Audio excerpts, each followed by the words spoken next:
Red রোডে ঈদের অনুষ্ঠানে মুখ্যমন্ত্রী মমতা বন্দ্যোপাধ্যায় এবং মুখ্যমন্ত্রী মমতা বন্দ্যোপাধ্যায়ের সঙ্গে ছিলেন অভিষেক বন্দ্যোপাধ্যায়। আপনারা জানেন যে আজ ঈদ এবং রেড রোডে ঈদের অনুষ্ঠানে পৌঁছে যান মুখ্যমন্ত্রী।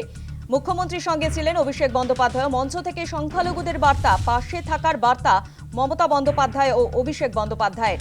তবে মমতার যোগদানকে কটাক্ষ করেছেন বিরোধী দলনেতা শুভেন্দু অধিকারী।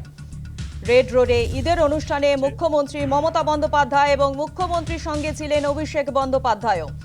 মঞ্চ থেকে সংখ্যালঘুদের পাশে থাকার বার্তা দেন মমতা বন্দ্যোপাধ্যায় ও অভিষেক বন্দ্যোপাধ্যায়। তবে মমতা বন্দ্যোপাধ্যায়ের এই যোগদানকে কটাক্ষ করেছেন বিরোধী দলনেতা শুভেন্দু অধিকারী। মঞ্চ থেকেই সংখ্যালঘুদের পাশে থাকার বার্তা মমতা বন্দ্যোপাধ্যায় ও অভিষেক বন্দ্যোপাধ্যায়। আপনাদের শোনাবো মঞ্চ থেকে অভিষেক বন্দ্যোপাধ্যায় তিনি কি বার্তা দিয়েছেন। मुसलमान से लड़ाए और मुसलमान को हिंदू से लड़ाए और एक दूसरे के खिलाफ जंग का ऐलान करे, वो जितनी ताकत लगाने लगा दे, बंगाल का भाईचारा अटूट रहेगा। कोई कहता है हिंदू खतरे में है, कोई कहता है मुसलमान खतरे में है। मैं कहता हूं धर्म का चश्मा जरा उतार के देखो, पूरा देश हिंदुस्तान खतरे में है। অন্যদিকে মমতা বন্দ্যোপাধ্যায়ের এই যোগদানকে কটাক্ষ করেছেন বিরোধী দলনেতা শুভেন্দু অধিকারী। রেড রোডে আজ মুখ্যমন্ত্রী ঈদের অনুষ্ঠানে পৌঁছে যান। মুখ্যমন্ত্রীর সঙ্গে ছিলেন অভিষেক বন্দ্যোপাধ্যায়। শুভেন্দু অধিকারী মমতা বন্দ্যোপাধ্যায়ের এই যোগদানকে কটাক্ষ করেছেন। তিনি বলছেন যে উনি দরদ দেখাতে গিয়েছেন, এতে হিন্দু সমাজে আঘাত পেয়েছে, অর্থাৎ এতে হিন্দু সমাজ আঘাত পেয়েছে। শুভেচ্ছা বিনিময় উভয় পক্ষেই হতে পারে, কিন্তু ধর্ম পালন নিজে নিজে। কখনোই চাইবো না পুজো মণ্ডপে অন্য কেউ প্রবেশ করুক, এমনটাই বলেছেন বিরোধী দলনেতা শুভেন্দু অধিকারী। ঠিক কি বলেছেন একবার শোনাবো।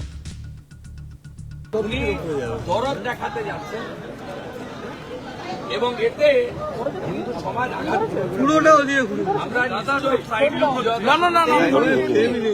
ধর্মের লোকরা শুভেচ্ছা দেয়, আমরাও আজকে শুভেচ্ছা দেব, কিন্তু ধর্ম পালন নিজের নিজে। আমি কখনো চাইব না আমার পূজা ধর্মের যে পুষ্পাঞ্জলি দিন আসতে, আমিও চাইব না অন্য ধর্মের যে সেখানে ঢুকে অনধিকার।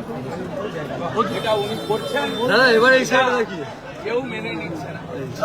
পিতৃপক্ষে পূজা উনি করেন, ভগবান দেখছেন, প্রভু জগন্নাথ দেব আছেন, যথা আপনি সবুজ অধিকারী। রেড রোডে প্রার্থনার আয়োজক মুসলিম নেতাদের উচিত মমতা ব্যানার্জির বিরুদ্ধে ব্যবস্থা নেওয়া, খিলাফত কমিটির উচিত ব্যবস্থা নেওয়া। পরবর্তীকালে এটা একটা অন রেকর্ড খুব ব্যাড ইনস্ট্যান্ট হিসেবে থেকে গেল।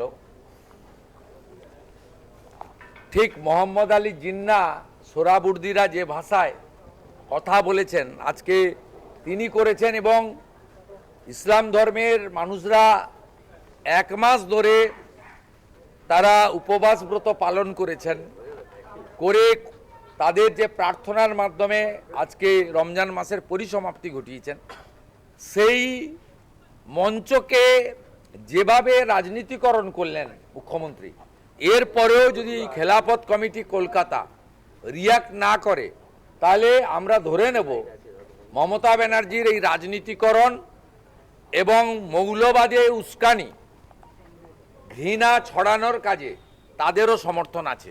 আমরা 24 ঘন্টা অপেক্ষা করব তাদের রিয়াকশনের জন্য। অভিষেক বন্দ্যোপাধ্যায় তিনি রেড রোডের অনুষ্ঠান থেকে বলছেন যে গোটা দেশে সংকটজনক পরিস্থিতি, মন্তব্য করেছেন তিনি। কি বলেছেন তিনি একবার শোনাবো আপনাদের।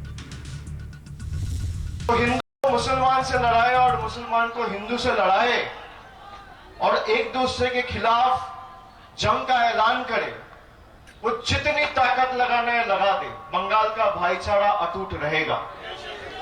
कोई कहता है हिंदू खतरे में है, कोई कहता है मुसलमान खतरे में है।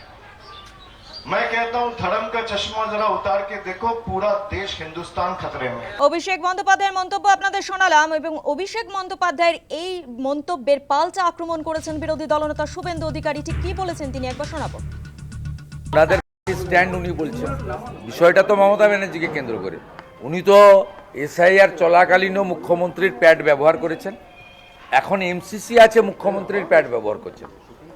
সুপ্রিম কোর্টে গেছেন বা রাজ্যের উন্নয়নের জন্য নয়, রাজ্যের ছেলে মেয়েদের চাকরির জন্য নয়, শিল্পের জন্য নয়, নারী সুরক্ষার জন্য নয়, সুপ্রিম কোর্ট পর্যন্ত গেছেন বাংলাদেশি মুসলিম অবৈধ অনুপ্রবেশকারীদের বাঁচাতে।